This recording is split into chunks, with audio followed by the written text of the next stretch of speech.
Hello नमस्कार, मी ऋषाली. तर तुमचं पुन्हा एकदा माझ्या मराठी ब्लॉगमध्ये अगदी मनापासून स्वागत आहे. आजचा दिवस तुम्हाला अगदी आनंदाचा, आरोग्याचा जाऊ ही स्वामीचरणी प्रार्थना. आज संक्रांत आहे, तर मी सकाळी लवकर देवपूजा करून घेतली. तर हा व्हिडिओ आधीच मी शूट केलेला आहे, तर तुम्हाला उशिरा अपलोड होत आहे.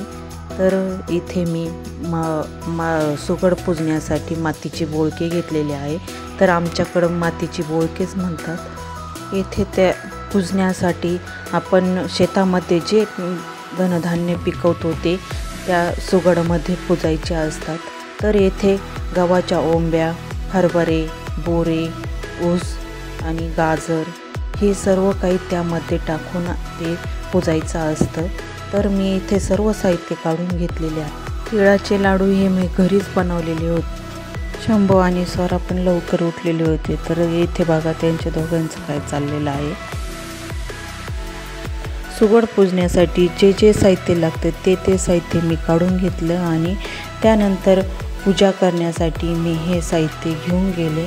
तर येथे मी चौरंग टाकून त्यावरती लाल वस्त्र अंथरला आणि त्याच्याभोवती मी रांगोळी पण काढून घेतलेली होती. तर ही सुगड पूजा कशी करायची, तर मी एक फुल व्हिडिओ तयार केलेला आहे, तो व्हिडिओ तुम्ही बघून घ्या. तर येथे माझी पूजा झालेली होती. तर मी येथे दिवा लावून अगरबत्ती, धूप, दीप लावून पूजा केलेली.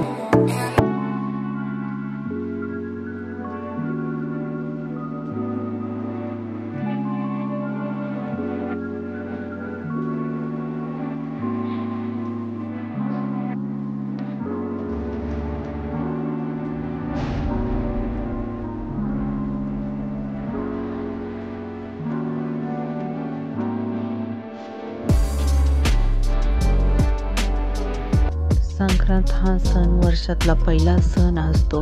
त्यासाठी आपल्याला पुरणपोळीचा स्वयंपाक करायला लागत असतो. तर येथे मी भाताचा कुकर लावलेला होता आणि येथे कांदे भाजत ठेवलेले आहे. तर गुळवण्यासाठी थोडे तांदूळ पण भिजत ठेवलेले आहे.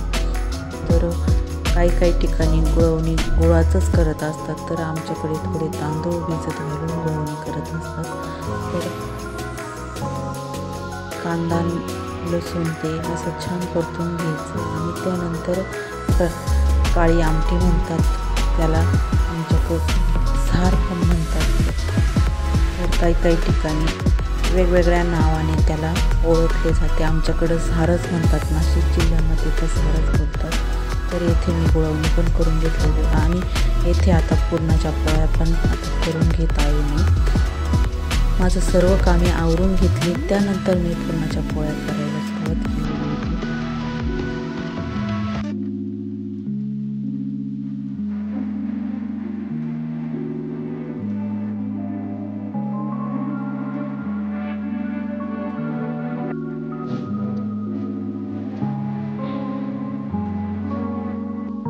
येथे माझ्या सर्व पुरणाच्या पोळ्या पण झालेल्या होत्या आणि सर्व स्वयंपाक पण रेडी झालेला होता आणि त्यानंतर आम्ही सर्व जेवायला बसलेलो होतो.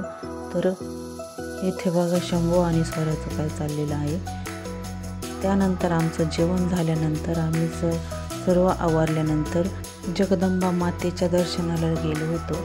गावातच मंदिर असल्यामुळे आम्हाला केव्हा पण आम्ही मंदिरात दर्शनासाठी जात असतो. जगदंबा मातेचं दर्शन घेतल्यानंतर मन असं खूप प्रसन्न वाटतं. आम्ही तेथे गेल्यानंतर आरती चालू होती.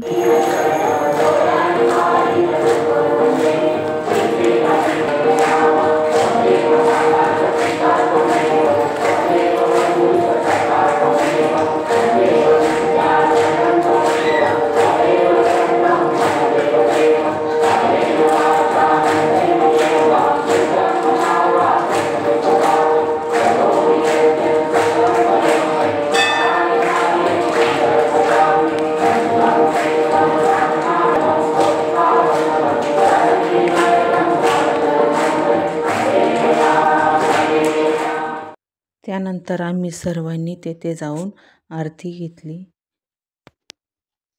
आरती झाल्यानंतर मनाला खूप असं प्रसन्नता वाटत होतं. तर त्यानंतर शंभू आणि स्वरा इथे ग्राउंडमध्ये खेळत होते. देवीच्या मंदिरासमोरच तिथे खेळत होते ते.